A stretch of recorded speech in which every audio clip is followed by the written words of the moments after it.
and you think, well, I don't want this shrub to grow to 12 or 15 feet and just get out of control. I only want this shrub to really grow to about 8, 9 feet and then stop. So what we will do is we will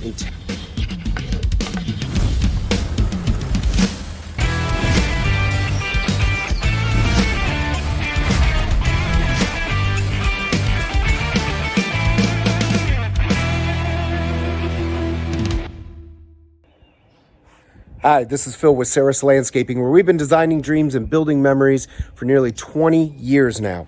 And today, what I'm going to show you is a backyard makeover project. And you might be thinking to yourself, how much does it cost to do a backyard makeover? What all is included? How do you go from an area that might be natural or wooded and just have overgrown weeds, trees that you don't want anymore, and completely renovate that area in a short amount of time and create a space that is usable, functional, beautiful, and it serves as kind of a backyard retreat, a little bit of an oasis, so to speak. So I'm going to walk you through this backyard, but first thing I want to note is when we do a project like this, one of the things that we want to do is we want to make sure that we protect the lawn. If we're going to go back and forth with machines or equipment, in many cases what we can do is lay plywood sheets down. When we're done, we'll pick these sheets up, and the lawn may be a little bit yellow because it hasn't seen sunlight in a few days, but it'll come back very, very quickly. Otherwise, we'd be looking at replacing sod and pallets of that when the project is complete. So in this case, we're taking some machines in the backyard, and let me take you back there and show you what we have going on in the back of this property. In other cases, if you're doing a project that's more extensive, where you have to get large machines and large equipment in there, one thing that you might consider is that not putting these plywood sheets down, because in that case, if we were coming back and forth many, many times, this lawn likely would get destroyed. In that case, you would want to consider resodding the area at the completion of the project if it's going to extend or take, say, a week or 2 weeks. So one thing that I'll know is we transplanted all of these emerald green arborvitae. So sometimes there's a confusion of like, what is the best trees to put in if you want to create a green screen or a living fence, so to speak? And a lot of people go with evergreen trees because they grow very, very quickly and they create a lot of privacy in your yard, especially when you can see this is a very open area. There's lots of different homes back here, and there's a lot in the back as well. So these emerald green arborvitaes, you might be looking and saying, hey, Phil, look, I see some brown spots on these arborvitaes. Well, these were transplants. These were originally at the lower part of the yard, which I'm going to show you right here. These were all the way down at the lower and middle part of the yard, and they weren't really serving their purpose in that location. So one thing that we did is along this living fence, we got progressively larger in our selection of evergreen trees. So we start off with the dwarf, or the evergreen, or the emerald green arborvitaes. Now, these will usually grow about a maximum of 12 feet. It's not uncommon. There are some situations where we've seen them just take off and they get as high as 16 feet. But that's usually not the most common scenario. They usually grow about 12 feet tall, and they're going to grow, the diameter of the tree when it's fully grown is going to be about 4 to 5. Sometimes I've seen it push 6 feet, but usually not that wide, about 4 to 5 feet in total. So these trees we tend to plant a little bit closer to each other. Now, as we go down this living fence line, one of the things that we're doing is we're getting progressively larger. So we transition here from an emerald green arborvitae into a green giant arborvitae. Now, this is a thuja green giant arborvitae, and this tree is going to grow very, very large. This tree can exceed 30 feet. Let's see what it says. It grows 50 to 60 feet tall by 12 to 20 feet wide. And you think like, wow, 12 to 20 feet, that's a huge difference. Is it 12 or is it 20? Well, a lot of that depends on how well you cultivate the soil, how well, if you dig the root balls in very nicely, if they're well watered and well maintained. So you can see the spacing on these are much further apart than they are on the emerald green arborvitaes. We select this spacing, which these are a good 10 to 12 feet apart. So you say this tree is going to go, let's say it grows 12 feet wide in diameter, which is pretty wide. I don't think these are going to push 20 feet for many, many years to come, maybe 10 years down the road. But if they grow 12 feet apart, these are going to fill in this gap very, very nicely. So when these trees are reaching maturity, let's say 3 to 5 years from now, when they start taking off and growing, they're going to actually be touching each other. So when we select trees and plants to install in a yard like this, one of the ways we make those selections is we don't want to overplant. We don't want to overcrowd things. So sometimes a client will ask, well, gosh, there's so much space in between. I really wanted to create something that would be a really good screen for me. And we'll let them know, like, just give this a few years because this is all going to fill in. If I were to go in here and fill all the gaps now, it would look beautiful today.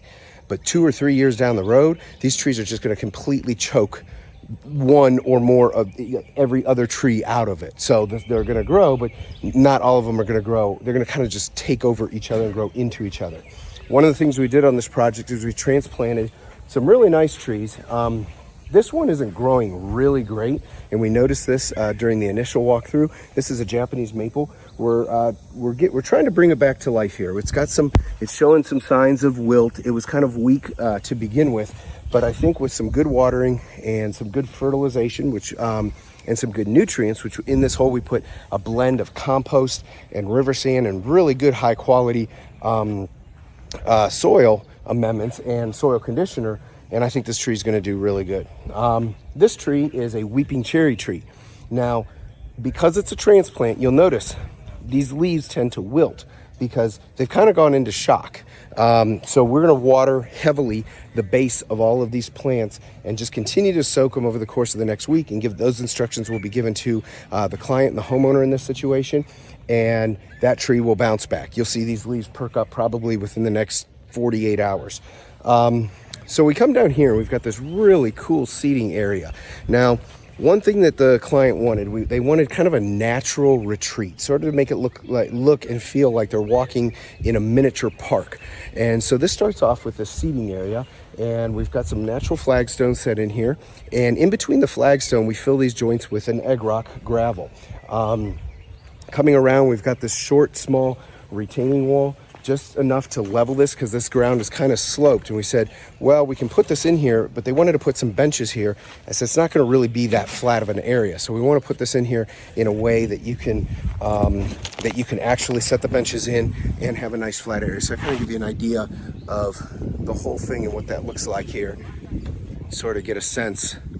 This is about a 15-foot diameter circle.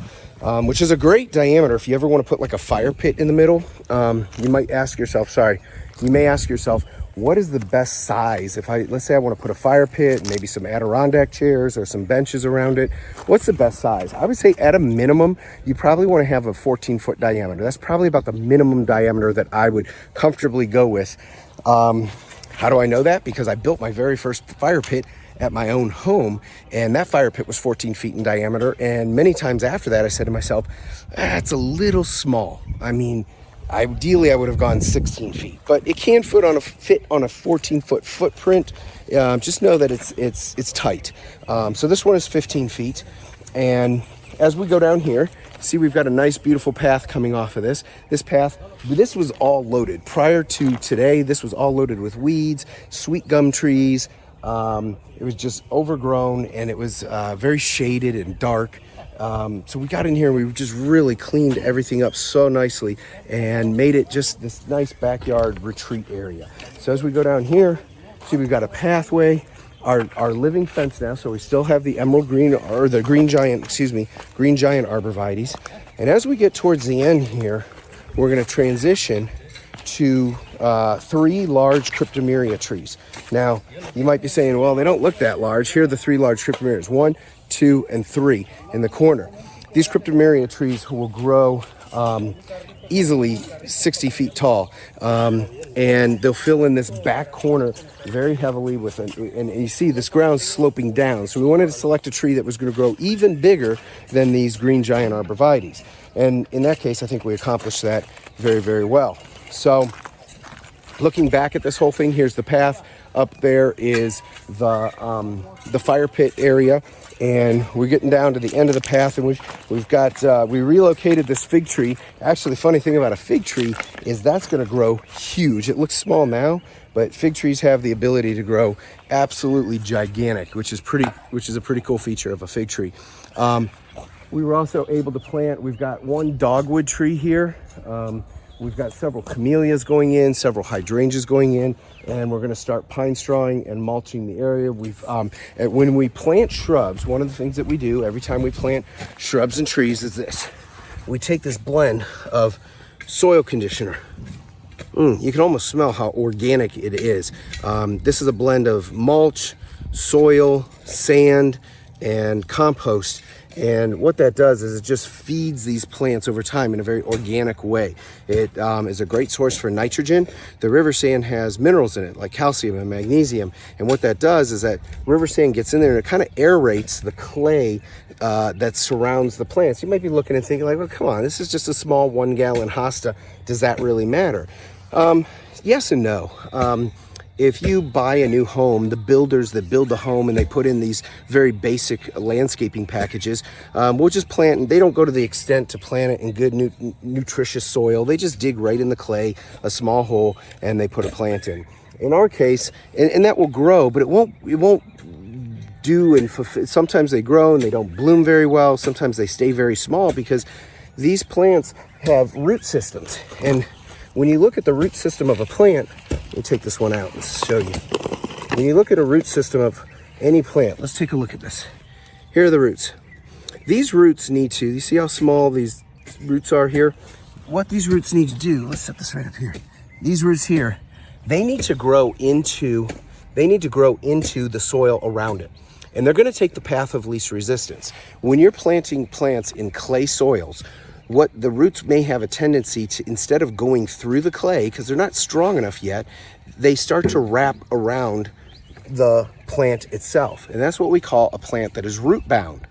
A root bound plant will start to wrap around itself and it will grow a little bit, but once these roots get completely wrapped around, they never learn how to go into the clay soil that surrounds it. So what happens is the plants grow a little bit and then they stop. You stunt their growth permanently in a way.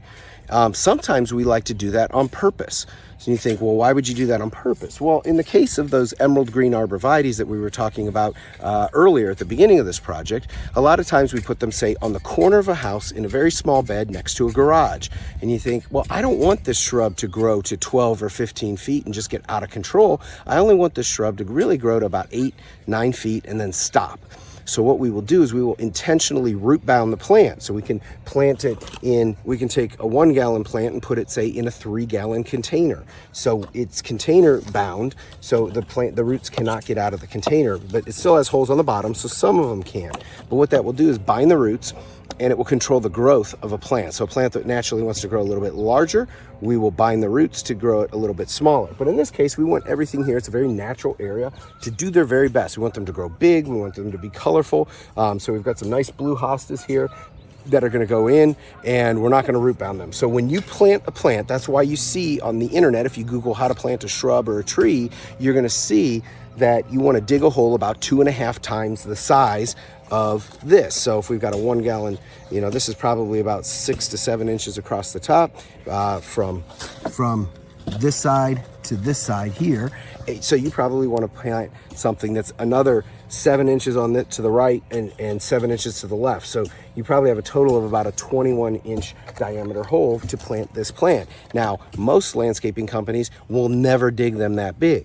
We like to go to the extra effort to dig them in that manner. That way we can fill it with the surrounding area with this soil. So once these roots, these infant baby roots begin to grow, they're gonna have all this nice fluffy soil around it, so they can spend the next year of their time growing through a soil medium that is not clay. So by the time they get past the soil and into the surrounding clay area, these roots have strengthened themselves to the point where they can penetrate through that clay soil, and now they can become the large, beautiful plant that it was intended to be, or tree that it was intended to be. And that's how to do your best job planting a tree or installing a plant, and that's how you get that look. And really, when we design these landscapes, we're not really going for the effect of what it looks like today. And I can walk you through this project and you kind of get a sense like, wow, this is a big transformation. I mean, we went from an area that was completely shaded, just had some old trees that were not serving the area well and had tons and tons of weeds. It's a really beautiful area. But if I were to come back here in 2 or 3 years from now and show you this, my goodness, this is just going to be an oasis of flowering plants, things that flower at different times of the year.